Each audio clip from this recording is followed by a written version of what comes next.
नमस्कार, मैं आज आप सभी को बाल गोविंद भगत की इस कहानी का एक सारांश बताने जा रहा हूँ। इस पाठ के लेखक रामवृक्ष बेनीपुरी जी हैं। बाल गोविंद भगत कहानी की शुरुआत कुछ इस तरह होती है। बाल गोविंद भगत लगभग 60 वर्ष के एक मझोले कद, मध्यम कद के गोरे चिट्टे व्यक्ति थे। उनके सारे बाल सफेद हो चुके थे। वे बहुत कम कपड़े पहनते थे। कमर में सिर्फ एक लंगोटी और सिर में कबीर पंथियों के जैसी कनफटी टोपी। बस जाड़ों में एक काली कमली ऊपर से ओढ़ लेते थे। उनके मस्तक पर हमेशा एक रामानंदी चंदन का टीका लगा रहता था और गले में तुलसी की जड़ों की एक बेडोल सी माला पड़ी रहती थी। वो खेती बाड़ी करते थे। उनके पास एक साफ सुथरा मकान भी था जिसमें वह अपने बेटे और बहू के साथ रहते थे। लेकिन वो आचार, विचार, व्यवहार व स्वभाव से साधु थे।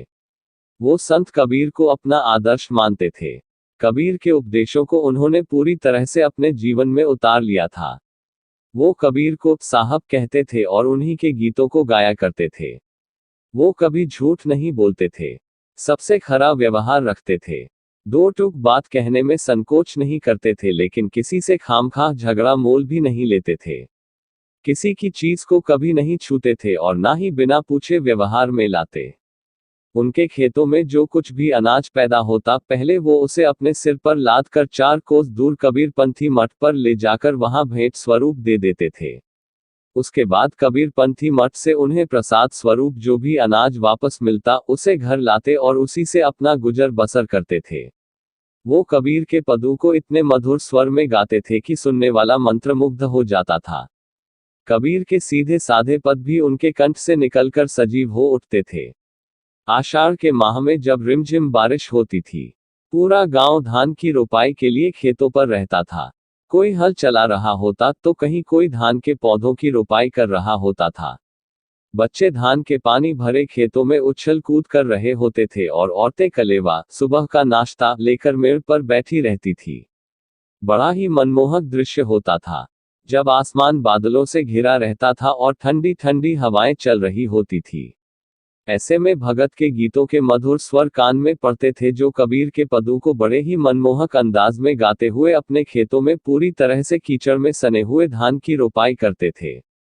उनका मधुर गान सुनकर ऐसा लगता था मानो उनके गले से निकलकर संगीत के कुछ मधुर स्वर ऊपर स्वर्ग की तरफ जा रहे हैं, तो कुछ मधुर स्वर पृथ्वी में खड़े लोगों के कान की तरफ आ रहे हैं। खेलते हुए बच्चे भी उनके गानों में झूम उठते थे। भादों की काली अंधेरी रातें में जब सारा संसार सोया रहता था, तब बाल गोविंद भगत का संगीत जाग रहा होता था।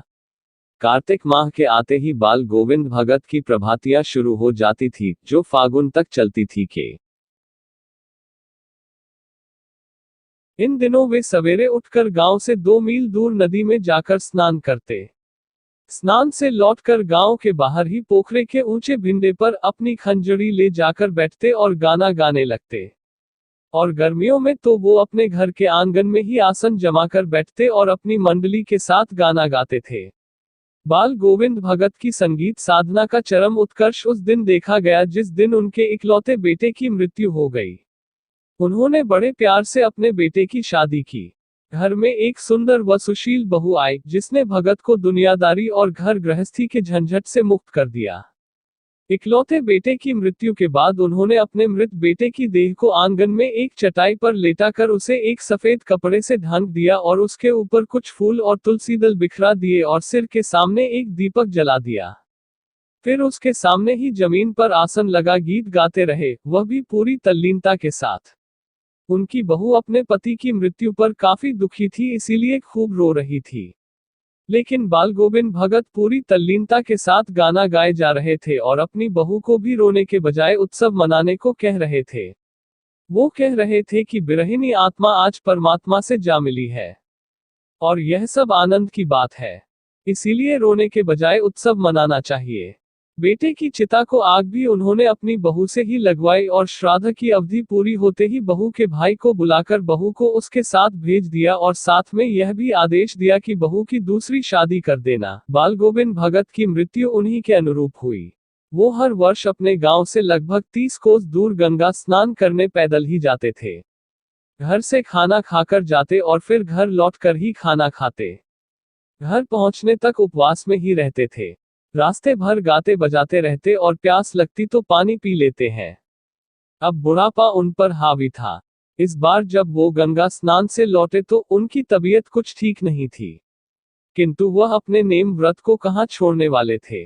घर लौटकर उन्होंने अपनी वही पुरानी दिनचर्या जारी रखी। उस दिन भी उन्होंने संध्या में गीत गाया था, लेकिन सुबह के वक्त लोगों ने उनका गीत नहीं सुना। जाकर देखा तो पता चला कि बालगोविंद भगत नहीं रहे, सिर्फ उनका पुंजा बेजान शरीर पड़ा है।